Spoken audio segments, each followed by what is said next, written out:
Jai Hind all dear students, welcome all of you on our online platform The Science Path. Guys, आज हम लोग session 2024-25 का जो question paper था, जो बोर्ड एग्जाम का क्वेश्चन पेपर था, उसके सॉल्यूशंस देखने वाले हैं। इसके फर्स्ट अटेम्प्ट में हम लोग पढ़ने वाले हैं जो ऑब्जेक्टिव्स थे, ऑब्जेक्टिव्स में कैसे उनके सॉल्यूशंस बने थे, कौन कौन से फॉर्मूला अप्लाई हुए थे या किस तरीके से उनका सॉल्यूशन बनना था, तो उसके बारे में आज हम लोग डिस्कस करेंगे। शुरुआत करते हैं जो हमारा हायर सेकेंडरी एग्जामिनेशन जो मेन अभी 2024-25 का हुआ था, उसमें जो फिजिक्स के ऑल ऑब्जेक्टिव्स हैं उसको हम लोग पार्ट फर्स्ट में सॉल्व कर रहे हैं। तो शुरुआत में था fill in the blanks with appropriate word and right. ठीक है, फिल इन द ब्लैंक्स है 1 coulomb charge has fill in the blanks electrons. तो आपको यदि याद हो तो जब हम लोगों ने इसे पढ़ा था तो हमने पढ़ा था यहाँ पर क्वांटाइजेशन ऑफ चार्ज होता है Q is equal to plus minus n. यहाँ क्या होता है, Q जो है वो चार्ज के लिए होता है, N stands for number of electrons and E for the base charge और फंडामेंटल चार्ज। तो यदि आपको चार्ज पूछा है तो ये फॉर्मूला लगाना है, और अगर नंबर ऑफ इलेक्ट्रॉन्स पूछा जाता है तो इसको थोड़ा सा मॉडिफाई करना है, तो Q बाई E हो जाएगा। आगे इसे सॉल्व करेंगे तो Q का वैल्यू कितना है, 1 कूलम चार्ज है। फंडामेंटल चार्ज की वैल्यू होती है 1.6 × 10⁻19 कूलम इज इक्वल टू, इसे सॉल्व करें तो ये हो जाएगा 1/1.6 × 10⁻19 है, तो लॉगरिथम रूल के कारण 10⁻+19 हो जाएगा। आगे सॉल्व करें, पॉइंट हटेगा 0 जुड़ेगा तो 10/16 हो गया।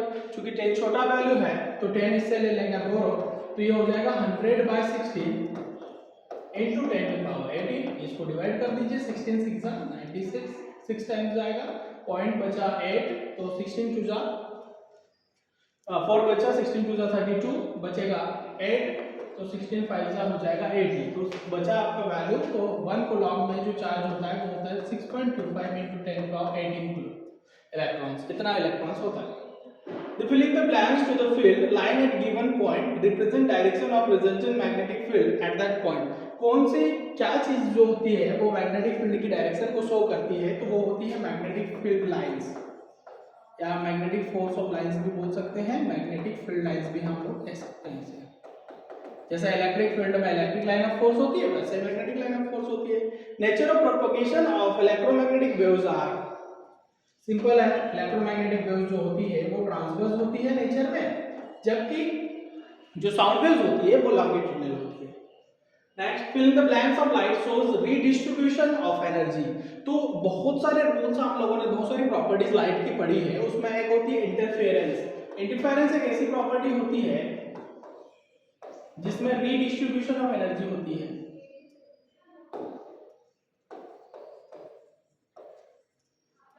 In total internal reflection, refractive angle is fill in the blank when incidence angle is equal to the critical angle। तो क्या होता है वो वैल्यू परपेंडिकुलरली होता है 90 degree. Simple microscope is a converging lens of fill in the blanks focal length.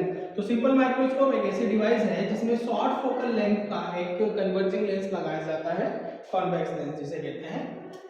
Next question है, choose and right the correct options from the options given in each questions। majority charge carriers and n type electrons। so n type electrons होता है, n type semiconductor sorry n type and p type semiconductors होते हैं जो extrinsic semiconductor कहलाते हैं। इसमें n type semiconductor में किसको मेजॉरिटी में मिलाया जाता है, तो मेजॉरिटी चार्ज कैरियर्स इसमें होते हैं इलेक्ट्रॉन्स, जबकि p type semiconductor में पॉजिटिवली चार्ज पार्टिकल्स होते हैं जिसे हम लोग बोलते हैं holes. Dielectric constant of air is 1। Moving charge produce. तो इलेक्ट्रिक फील्ड जो होती है वो इलेक्ट्रिक रेस्ट चार्ज और मूविंग चार्ज दोनों से प्रोड्यूस होती है, जबकि मूविंग चार्ज से मैग्नेटिक फील्ड प्रोड्यूस होती है, रेस्ट चार्ज कभी भी मैग्नेटिक फील्ड को प्रोड्यूस नहीं करता है। तो यहाँ बात हो गई मूविंग चार्ज, तो इलेक्ट्रिक फील्ड भी जनरेट होगी और मैग्नेटिक फील्ड भी जनरेट होगी मूविंग चार्ज से। First law of Kirchhoff of current distribution follows law of charge conservation. Charge conservation को फर्स्ट लॉ रिलेट करता है, जबकि सेकंड लॉ एनर्जी को रिलेट करता है।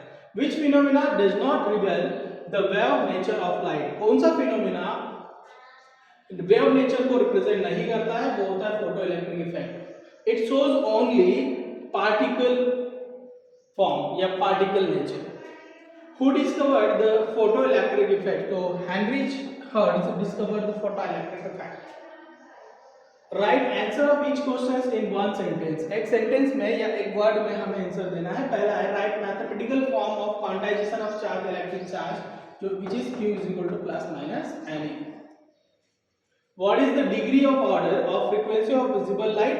डिग्री ऑफ ऑर्डर कितनी होती है, ये होती है टेराहर्ट्ज में, जिसे हम लोग लिख सकते हैं 10 to the power 12 degree. What is the power of lens having plus 0.5 metre focal length. तो we know that P is equal to the reciprocal of focal length is known as power of lens। Solution बनाइए आप इसका, तो हमें focal length given है 0.5, तो power of lens आपको निकल के आएगी 0.30 का 0 जुड़ेगा, 5 1 5 5 2 10 which is 2D means 2 diopter। Right, ऐसा यूनिट ऑफ म्यूचुअल इंडक्टेंस। जब बात हम लोग इंडक्टेंस की करते हैं, चाहे सेल्फ इंडक्टेंस हो म्यूचुअल इंडक्टेंस हो, तो यूनिट होती है Henry. Write the root mean square value of alternating current which is IRMS। Solution होता है I0 by √2। Match the column A with column B and write the correct pair। हमें दो column given है, इन्हें match pair correct pair में हम लोगों को इन्वॉल्वमेंट करना है। आपने एक चैप्टर पढ़ा है dual nature of radiation and matter. Dual nature of radiation and matter में हम लोगों ने फोटो इलेक्ट्रिक इफेक्ट पढ़ा था, कुछ इंपॉर्टेंट क्वेश्चंस पढ़े, तो वहीं से ये पूरा का पूरा मैच द फॉलोइंग टर्म निकल के आता है। पहला intensity of light. Intensity of light जो होती है फ्रीक्वेंसी ऑफ फोटोन के इक्वल होती है, मतलब जितनी इंटेंसिटी से लाइट किसी सरफेस पर गिरती है उतनी ही उसकी फ्रीक्वेंसी ऑफ फोटोन होती है। तो पहला जो हो गया फ्रीक्वेंसी ऑफ फोटोन। दूसरा है frequency of light, number of photon. जितनी फ्रीक्वेंसी की लाइट आती है उतने ही नंबर ऑफ फोटोन निकलते हैं। Third one is work function. Work function या हम लोग इसे बोल सकते हैं थ्रेशोल्ड एनर्जी, ठीक है। तो minimum energy to emit electrons from the surface which is called the work function। Matter waves, तो हम लोगों ने पढ़ा है कि each moving particle is related with the waves which is called the matter waves, moving particle। threshold frequency minimum frequency to emit electrons from the surface which is known as threshold frequency। Last one is particle nature of light. तो particle nature of light के बारे में Einstein ने discuss किया था, which is particle nature of light. Right, true और false. Inside a conductor electrostatic field is zero.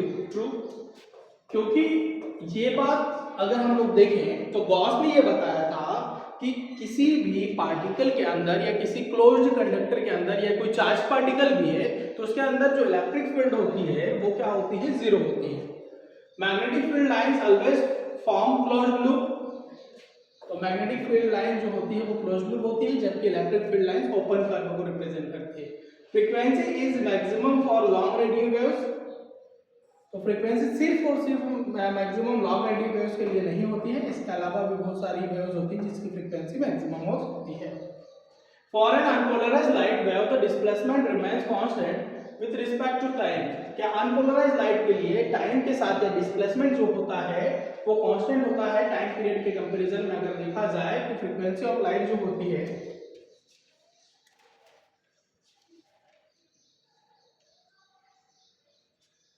Question, for an unpolarised light wave the displacement remains constant with respect to time. False, constant नहीं होता, time के साथ vary करता है। Average value of alternating current is 0 for full cycle या complete cycle, full cycle या complete cycle, because in an alternating average value half cycle में positive half cycle में नेगेटिव। तो पावर ऑफ एवरेज वैल्यू जो होती है या IAB भी हम लोग बोल सकते हैं, करंट की वैल्यू जो होती है वो क्या होती है, 0, क्योंकि हाफ साइकिल में पॉजिटिव और हाफ साइकिल में क्या होती है, नेगेटिव। तो हमारा आंसर हो जाएगा गाइस 2। ओके गाइस, तो ये था हमारा ऑब्जेक्टिव सेशन, ऑब्जेक्टिव के सारे answers. Thank you so much.